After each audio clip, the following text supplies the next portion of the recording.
ayca mbokki internet nuyu nañ leen bu baax a baax ñu ngi leen di ziar kenn ku nekk ci turam dellu siwaat ñëw ànd ak service bu Tivaouane ak service départemental de la jeunesse ñoom ñi nga xam ni dañu initier benn programme d'activité boo xamante ni mi ngi ñeel lu aju ci wàllu formation ñu fas yéene jàppale ndaw ñi ci wàllu emploi des jeunes mais aussi sur la formation des jeunes moo tax gis ngeen présentement on est là ñu fas yéene amal une série de formations sur arboriculture, sur maraîchage, sur aviculture, sur les embauches, mais aussi sur les énergies solaires. Merci Monsieur le Préfet. Monsieur le représentant de l'antenne régionale de la GIZ, chers participants, bonjour. Nous voici aussi réunis aujourd'hui dans les locaux du service départemental de la jeunesse pour une session de formation des jeunes. Aujourd'hui, nous allons juste faire la cérémonie de lancement, cérémonie d'ouverture, si je peux m'exprimer ainsi, prendre contact avec la cible, faire certainement l'introduction avec le chef du service départemental de l'élevage, pour ensuite démarrer les activités dans le vrai sens du mot à partir de demain. Parce que vous êtes sans savoir que les participants sont d'origine diverse et issus aussi de villages ou de communes un peu lointaines. Du coup, on ne peut pas vous retenir pour toute la journée. Dari Diop mi nga xamantani mom moy le chef du service départemental de l'élevage war leen assurer pour une durée de 8 jours la formation en aviculture et la formation en embauche bovine et ovine. Mom comme ni ko préfet waxé dafa ñëw jox ñëpp cër développer ay initiative bi nga xamanteni mo wane na ko té bokk ci ñi fi mujj ñëw donc loolu motax ñun tamit fu ñu soxla rek dañ ko accompagner ànd ak moom di ko ci remercier également di leen nuyu yéen ñëpp di wax ni bon comme ni ko programme bi bëggee donc nous allons faire une formation de 8 jours ci affaire élevage ngeen xam ni comme ni ko préfet waxee élevage agriculture dafa nekk 2 secteurs yoo xamante ni bii dëkk bi mënut a dem sans ñoom surtout que yéen particulièrement donc le département de Tivaouane boo xamante ni bii tendance yi nga xamante ni mooy feeñi avec les richesses minières war a tax kenn ku nekk jël ses dispositions pour que ëllëg doo bokk ci ñuy féete ginnaaw donc formation bi dañu bëgg mu nekk une formation pratique pas mu nekk une formation théorique yoo xam ne bi dañuy échanger du ñàkk ci yéen ñoo xam ne bii doo leen élever buñ ci waxtaanee kenn ku ci nekk di nga mën a situer sa bopp par rapport ak la nga doon def est-ce que yaa nga ci yoon ba ou bien est-ce que nekkoo ci ñëw ci heure boo xamante bi tamit ministère de l'élevage et des productions animales dañoo am ay convention bu mu signé ak waa DER pour ay financement projet en dehors de ça aussi le ministère de l'élevage également am na volet bu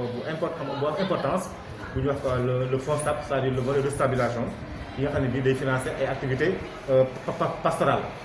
donc yooyu yëpp dañu bëgg bon bu yii passé ñu maanaam pratiquer li nga xam ne loolu la nga formé en tout cas ñun lépp lu ñu ci mën a jàpp dinañ jàpp monter leen ay projet également accompagner leen de manière technique. di leen di wax yéen chers participants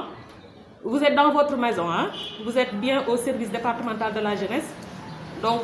pour une session de formation comme ni ma ko waxee woon de 23 jours donc monsieur le préfet. Merci. Voilà kàddu gaa ngi noonu. Merci madame Seck. Donc, bonjour à tout le monde. Nous passons la parole à M. Cissé, représentant de GIZ. Je vais commencer par mon préfet, monsieur le chef de service départemental de l'élevage, avec madame Seck, aussi chef de service jeunesse. Je suis Ndianko Cissé. Je suis conseiller technique au niveau du programme qu'on appelle Réussir au Sénégal. C'est un programme de la coopération allemande.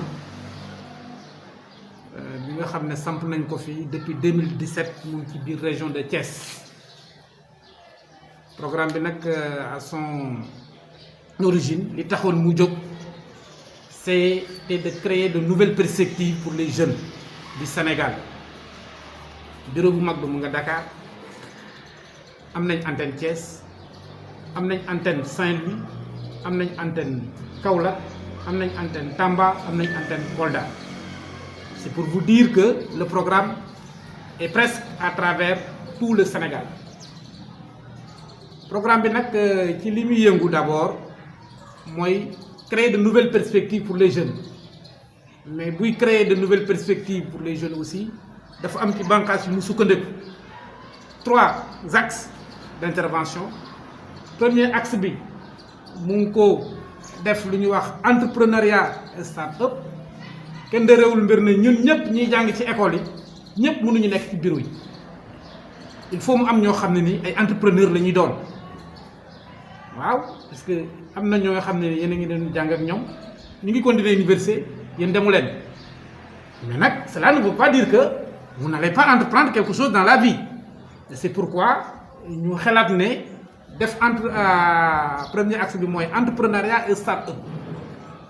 bi am na ñu fi nekk ñoo xam ne ñu ngi yëngatu. Deuxième kii bi mooy formation professionnelle on a constaté que beaucoup de jeunes bon dañuy def enseignement li ñuy jàng mooy de l'enseignement académique te enseignement académique soo ci génnee am ci say diplôme c'est très difficile pour nga liggéey doo am métier te léegi luy liggéey mooy métier loolu moo tax tamit deuxième axe bi doon formation professionnelle. Troisième axe bi c'est de l'économie créative mooy de dialogue intergénérationnel am na ñoo xam ne ay artistes leen ku nekk ci ak 3 axes yi nga xam ne ci dañuy yëngatu naka lañ ci yëngatoo mooy dañuy accompagner di leen defal formation comme li ñu fi réunir aujourd'hui mais aussi des fois on reçoit des projets yoo xam ne dañ koy financer des projets qui sont bancables ku xam ne lii ku ko bind c'est réaliste et réalisable xam fi ngay teg sa tànk man su ma ñëwee di ma bind loo projet dama lay wax loo bëgg loo ci mën loo am noo koy defee mais yooyu yëpp c'est travers un modèle de gestion li ñuy wax da ngay am un modèle de gestion ba nga xam ne ni moom ngay am pour mën a teg ne yow ci ëllëg suñu la financé di nga xam y a pas mal de jeunes qui ont reçu des financements yoo xam ne ni demuñu puisque ils n'avaient pas de projet en cœur xamuñu woon projet bi lan la gis nañ kii def projet rek ma def projet de manière ramassée loolu mooy 3 axes yi nga xam ne ci la ñuy intervenir à travers tout le Sénégal. li ñu fi dajale tey nag mooy c'est Madame Seck en personne qui m'a saisi pour la jeunesse de Tivaouane parce que je sais que elle a un engagement par rapport à la jeunesse de Tivaouane am na lu mu bëgg daal Tivaouane man ci loolu la ma wan bi ñu njëkkee kii téléphone woon na ma 2 fois téléphone foofu boobu fekk maa ngi dans le département de Tivaouane vers Pekes on s'est donné rendez-vous au bureau mu ñëw ñu toog waxtaan mu ne ma lii laa bëgg. ma ne ko nag ku bëgg dara da ngay def dara il faut faire les premiers pas propose-moi quelque chose mu ne ma je vais faire un recours je vais discuter avec mes supérieurs hiérarchiques et les services yu nekk au niveau du département bi mu paree loolu mu ñëw proposer ma quelque chose na ma dafa bëgg accompagner ay jeunes un groupe de jeunes il va faire une sélection à travers toutes les communes du département bu ko defee dafa bëgg à l'issue de ces formations mettre en place des mini-DAC qu'on appelle des domaines agricoles communautaires ou concertés comme lu koy gars yi di wax am na ñoo xam ne concerté ñi ne communautaire c'est pour vous dire que am na xalaat mais nag à elle seule mënul dem il faut que yéen ngeen gëm li mu leen bëgg a proposer nit ki loo gëmul lu ne doo ci dem il faut y croire ànd ci ak moom mu def ko bi ma waxee loolu ma ne ko je peux vous garantir ne man dinaa leen accompagner pour ñu am ces 3 formations la première formation mooy la formation en aviculture embauche bovine deuxième formation bi mooy en maraîchage et arboriculture troisième formation bi mooy énergie renouvelable bu ñu paree loolu nag après ñu xool naka la ñuy demee pour mettre en place vos sous-préfets respectifs ou bien vos communes respectives vont faire des délibérations pour ngeen am fu ngeen di installer fii sànq ci bureau préfet wax naa leen ne suñu paree ba ngeen mettre en place moi je suis disposé su fekkente ne boobu ba léegi projet bi mu ngi fi accompagner leen ak ay kit de démarrage lan la dag yooyu laaj dinañ ci dugal suñu loxo bu baax a baax a baax ba ngeen sentir ne yéen am ngeen ku jàppale seen loxo et vous avez entendu les discours du chef de l'État le chef de l'État aussi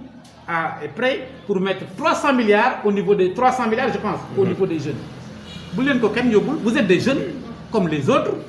essayez de mettre en place des projets gëm leen seen bopp da ngeen di dem. Côté diplôme ak yooyu moom waxuma côté expérience je parle même pas de ça mais je vous assure que ni bu ngeen suivre avec attention li ñu leen di wax fii bu ngeen demee d'ici quelques jours vous allez voir le résultat. Donc je vous demande de vous concentrer ngeen suivre bu baax formation yi bu ñu ko defee ci agriculture ba mu jeex après dañ ko def ci élevage am na beneen point sax boo xam ne xawoon naa ko fànn énergie solaire. Donc mu nekk aussi lu am solo ci contexte bi ñu nekk tey jii nii dañuy jéem a multiplier def lu ñuy wax mix énergétique. Donc dañuy soxla au-delà même ay centrales yi ñu gis électrique ak yooyu ñu mën a am ay centrales solaires am ay yeneen yi def éolienne gis ngeen ko ak parc éolien. Donc noonu la département bi moom moo am ay potentialité yu bare yu nga xam ne mën nañ ci exploiter xoolal zone yu mel ne ay Niakhène ak Médina c'est ça ñun daal li ñu bëgg mooy yow nga am sa farlu bëgg ni man kat lii du ma toog rek di xaar sax état lépp loo xam ne jàpp naa ne mën naa ko da nga ciy nekk. Moi c'est comme ça que je vois les choses et je pense que moom mooy la meilleure attitude. Donc vraiment di leen ñaax ci loolu di leen sant bu baax di leen gërëm ci seen teewlu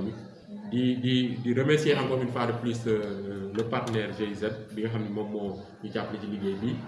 di def de même pour madame Seck ci ni ma ko waxee esprit d'initiative yi nga xam ne am na ko bu mu fi ñëwee ba léegi ci turu préfet département Makane Mbengue maa ngi lancé officiellement session de formation bi nga xam ne moom moo ñu dajale fii tey te ñu jëmle ko ci agriculture élevage ak énergie solaire di leen sant bu baax di leen gërëm ci teewlu bi.